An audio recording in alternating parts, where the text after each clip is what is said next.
এই লোকের চোখে একটা কাচের টুকরো ঢুকে গিয়েছিল। যখন সে জ্ঞান ফিরে পেল, নিজেকে হাসপাতালের বেডে শুয়ে থাকতে দেখল। কিছুক্ষণের মধ্যেই মাথায় শুরু হলো তীব্র ব্যথা। হঠাৎ সে দেখল দেয়ালের উপাশে দাঁড়িয়ে আছে এক মেয়ে, যার গলায় সোনার লকেট ঝুলছিল।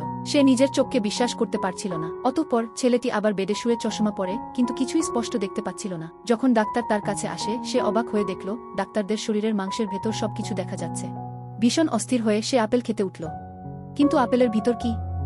একটি পোকা। সে ভেবেছিল এটা তার দৃষ্টিভ্রম, কিন্তু আপেলের ভেতর সত্যিই একটা পোকা ছিল। কিছুদিন পরে ছেলেটি তার বন্ধুর সাথে বাজারে ঘুরছিল। হঠাৎ এক ব্যক্তির হাতে অদ্ভুত কিছু দেখতে পেল।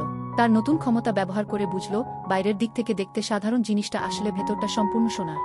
দোকানদারকে জিনিসটা কিনতে বলল, কিন্তু দোকানদার জানালো এর দাম 2 লাখ টাকা। তবে 20,000-এ সে সেটা দিতে রাজি হয়ে গেল। ছেলেটি দ্রুত জিনিসটা কিনল। ঠিক তখনই এক মহিলা এসে জানালো সে এই জিনিসের বদলে 5 কোটি টাকা দিতে প্রস্তুত।